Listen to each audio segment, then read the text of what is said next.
¿Por qué las religiones cristianas difieren en sus creencias si todas basan su fe en el mismo libro, en la Biblia? ¿Será que la Biblia no es clara? En absoluto, la Biblia es muy clara, pero hay una muy eficiente y elaborada manipulación del texto bíblico por parte de las religiones para defender las falsas doctrinas que vienen enseñando hace siglos.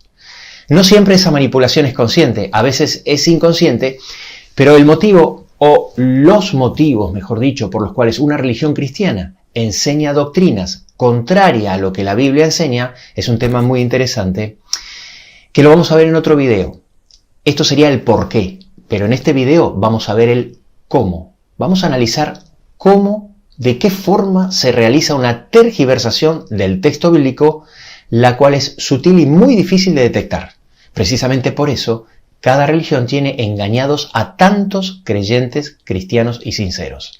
Sin embargo, es fácil de detectar si cuentas con las herramientas adecuadas.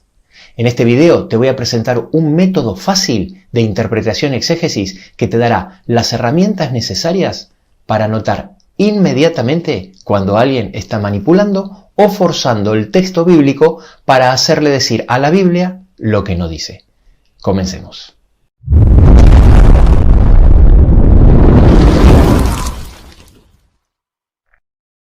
Sin ninguna duda, la correcta comprensión de las doctrinas bíblicas son una de las llaves indispensables para poder entender las profecías y especialmente el Apocalipsis. ¿Cómo vamos a entender lo que se enseña de la resurrección si no tenemos una correcta comprensión de la doctrina del estado de los muertos? ¿O cómo vamos a entender el juicio sin una correcta comprensión de la ley de Dios? ¿O el plan de salvación sin entender el ministerio intercesor de Cristo o la doctrina de la justificación por la fe? Es imposible. Así que hay tanto en juego en la correcta comprensión de una doctrina que habiendo tantas religiones cristianas que difieren en las enseñanzas de su dogma, yo no me puedo arriesgar a tener o no tener la suerte de estar justo en una religión que me enseña todas las doctrinas correctamente. Y por eso tenemos que comprobar por nosotros mismos si estamos en lo correcto. ¿Cómo hacemos esto? Aplicando, por supuesto, los principios de interpretación y exégesis. La mayoría de las religiones cristianas están de acuerdo con estos principios de interpretación que son sencillos y lógicos, pero no siempre se aplican. Estos principios nos protegen de falsos maestros con sus propias interpretaciones, que te puedo asegurar que abundan. Existen innumerables libros que hablan de este tema y cuya lectura puede ser pesada y tediosa. La idea de este video es resumir de forma sencilla estos principios, que los podamos entender con ejemplos prácticos y aplicarlos de forma fácil, detectando inmediatamente si se está manipulando el texto bíblico. Para saber con certeza lo que la Biblia enseña sobre un tema, el paso lógico es muy sencillo. Hay que analizar todos los textos que hablan claramente del tema que estamos estudiando. Así de sencillo. Vamos a desgranar esta frase en dos partes. En primer lugar, se analizan todos los textos. No podemos sacar una enseñanza de la Biblia de un solo versículo, y mucho menos un dogma. ¿Por qué? Bueno, por motivos obvios. Si tomo un versículo aislado, puedo demostrar en la Biblia cualquier cosa. Habrás oído por ahí decir que un texto sin su contexto es un pretexto. Y en segundo lugar, tienen que ser textos que hablen claramente del tema que estamos estudiando. Es fundamental que los versículos estén tratando el tema. Y aquí también se encuentra gran parte de las falacias sutiles. Así que, para no caer en el engaño de la manipulación del texto, se hace totalmente imprescindible analizar el contexto.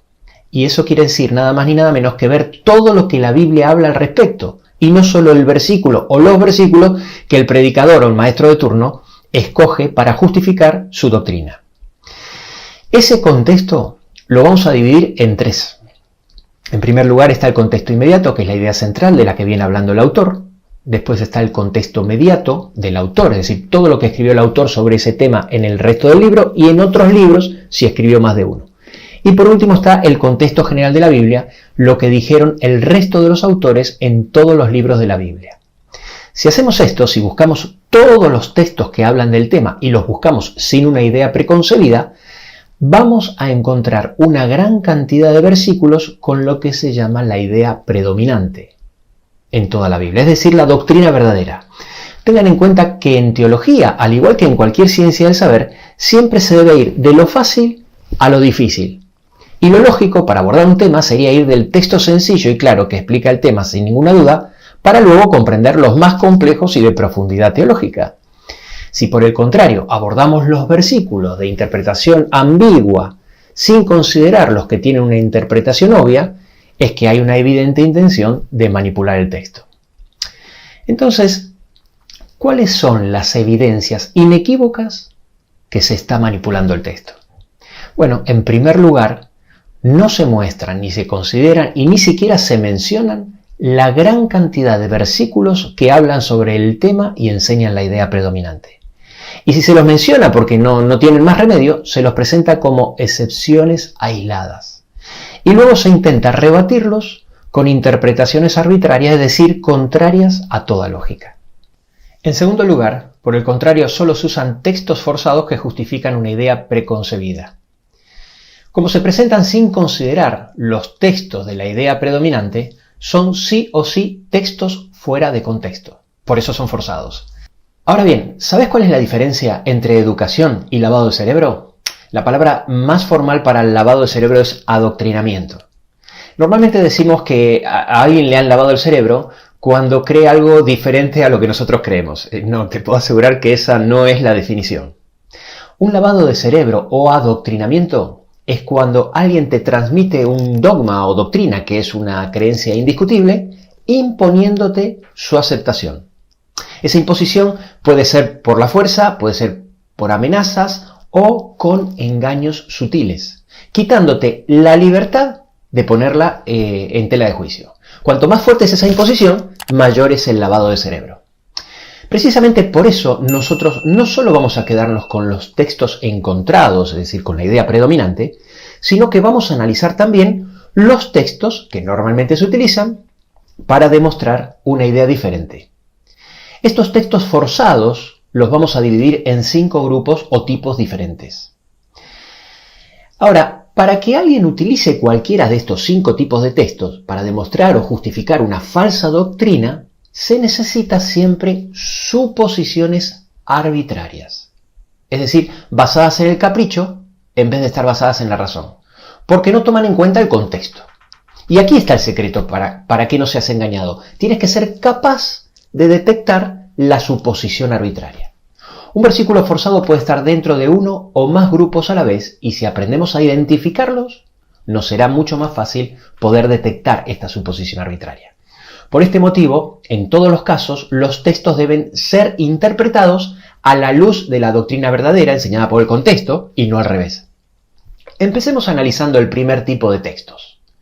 Son las parábolas, metáforas o historias. Presten atención a lo que voy a decir ahora porque esto es muy importante. No se puede sacar una doctrina de una parábola. ¿Por qué? Porque las parábolas son breves narraciones simbólicas con una enseñanza moral.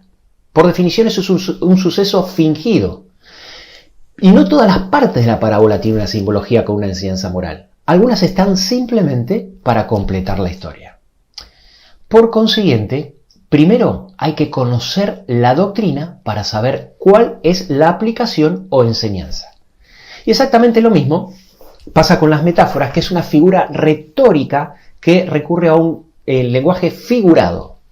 Lo mismo pasa con las historias, que no sabremos para qué están ahí si no sabemos el contexto y cuál es la enseñanza principal. Por eso no se puede sacar una doctrina de una parábola, de una metáfora o de una historia. Ahora, ¿por qué es tan importante enfatizar que las parábolas son narraciones simbólicas y las metáforas tienen un uso figurado? Son importantes porque, aunque contengan frases dichas por el mismo Jesús, por definición, son sucesos fingidos y nunca se pueden tomar literalmente. Vamos a ver un ejemplo práctico de lo que estamos diciendo con la parábola de la oveja perdida que se encuentra en Lucas capítulo 15 del 4 al 7. En esta parábola, uno que tenía 100 ovejas pierde una y deja 99 para ir a buscar a la que se le había perdido. Finalmente la encuentra y festeja con sus amigos y en la parábola Jesús termina diciendo en el versículo 7, os digo que habrá más gozo por un pecador que se arrepiente que por 99 justos que no necesitan arrepentimiento. Entonces, utilizando esta última frase, yo concluyo interpretando que hay gente en este mundo que no necesita arrepentimiento. Y alguien puede decir, Cristian, eso es ridículo, porque hay muchos textos en la Biblia que dicen que todos hemos pecado y que todos necesitamos arrepentimiento. Pero yo puedo argumentar que es así porque Jesús lo dijo en una parábola. ¿Te das cuenta que no se puede sacar una doctrina o enseñanza de una parábola si contradice todo lo enseñado al respecto por Jesús, los profetas y los apóstoles? Es decir, como las parábolas son interpretadas a la luz de la doctrina verdadera, enseñada por el contexto, y no al revés, ahora que conozco el contexto, me doy cuenta que la enseñanza de la parábola que estamos viendo es el gozo del cielo por cada arrepentido, y el resto está para rellenar la historia. Esto lo explicó muy bien Jesús en Lucas capítulo 8 versículo 10 cuando dijo: a vosotros os es dado conocer los misterios del reino de Dios, pero a los otros por parábolas para que viendo no vean y oyendo no entiendan. Es decir, en este caso vosotros, los que escuchan y conocen la palabra de Dios, y los otros son los que no escuchan, no conocen la palabra de Dios, los cuales oyendo las parábolas no entienden. Así que siempre las parábolas, las metáforas, las historias deben ser interpretadas a la luz de las doctrinas verdaderas enseñadas por el contexto y nunca al revés.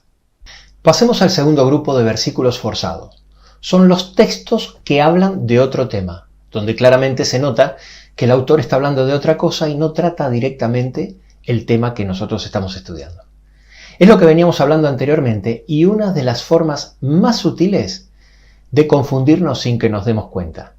Cuando el versículo no habla directamente del tema que estamos estudiando, como es lógico, debemos ir de lo fácil y claro a lo difícil, confuso y ambiguo. Es decir, primero hay que conocer la doctrina, debemos ir a los textos que sí estén hablando del tema para saber si efectivamente podemos relacionar este versículo y cuál es la interpretación correcta.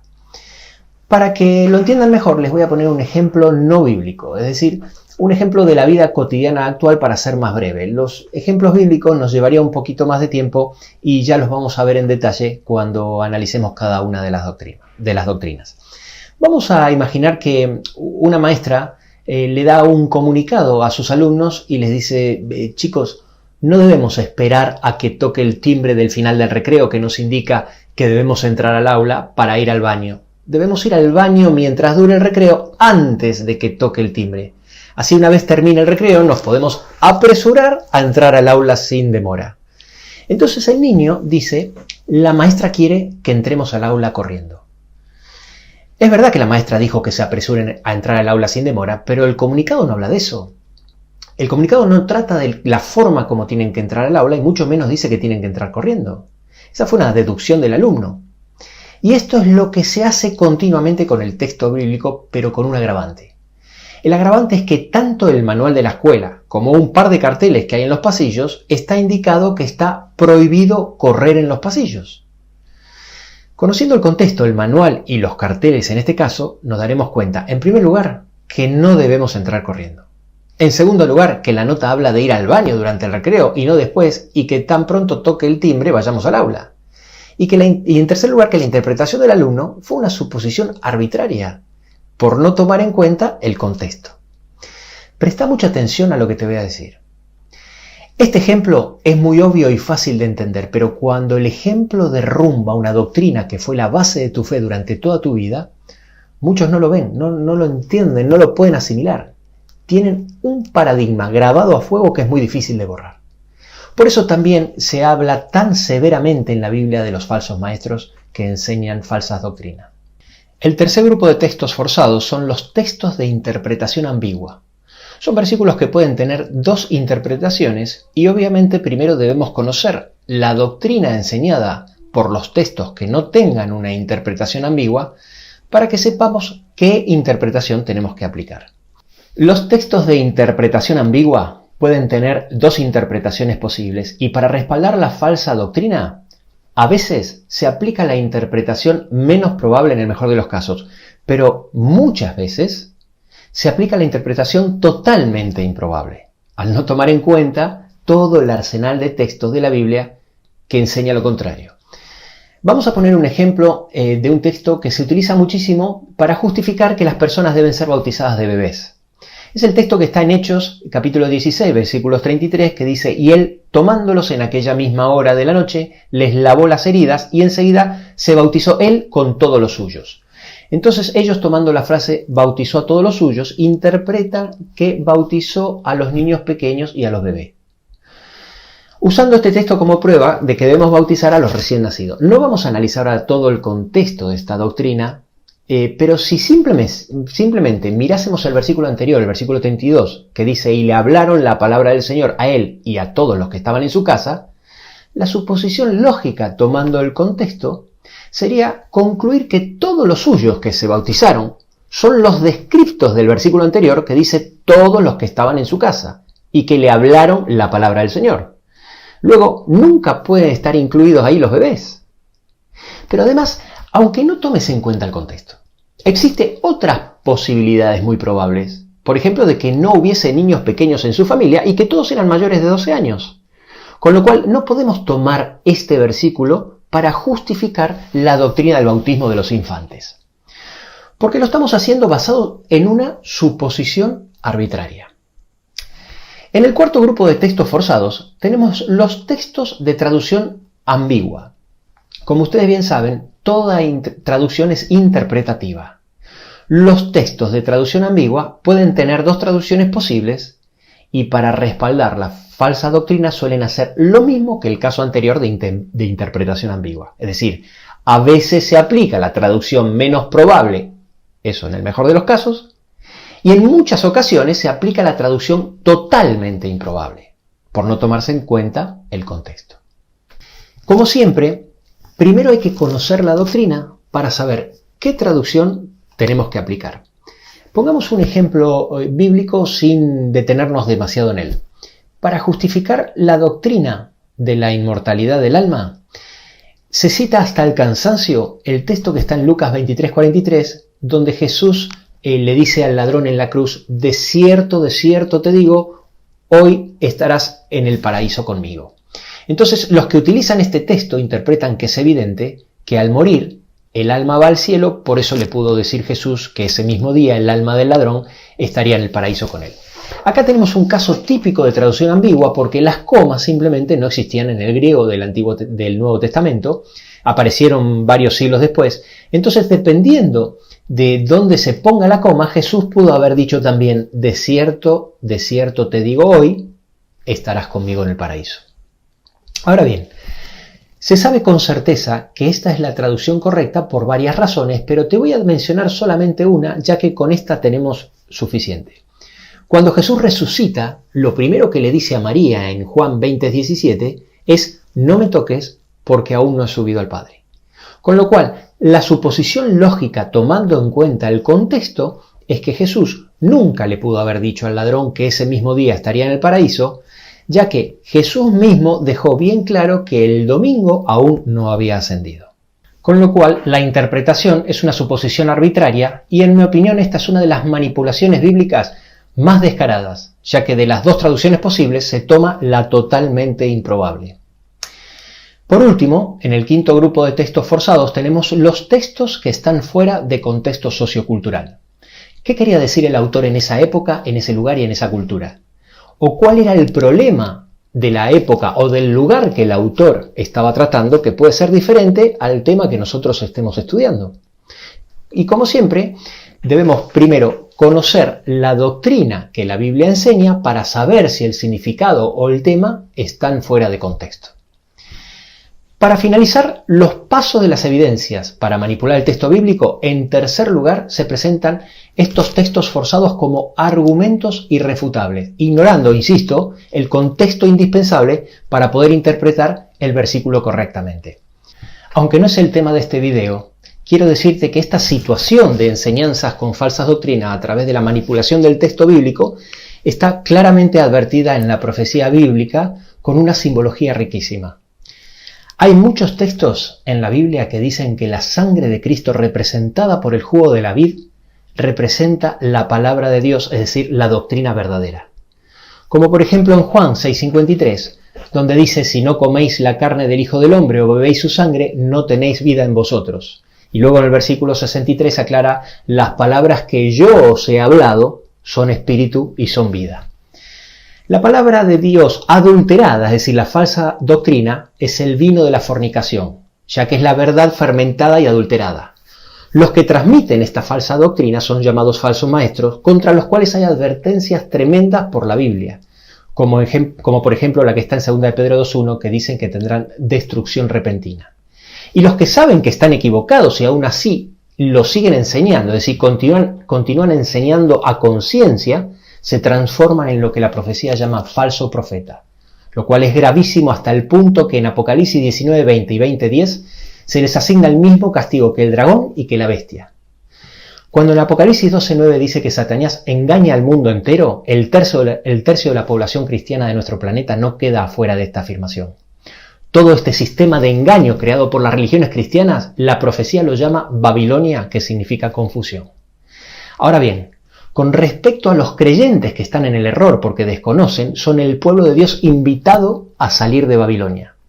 Pero aquellos que, habiendo conocido, no aceptan la verdad, son llamados los que están embriagados con el vino de la fornicación. Son los que no pueden abandonar el error, al igual que el borracho no puede abandonar el alcohol, y finalmente se pierde en su vicio.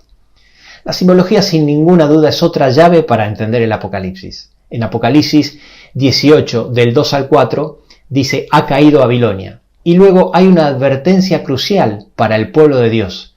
Dice: salid de ella, pueblo mío, y no seáis partícipe de sus pecados, ni recibáis parte de sus plagas.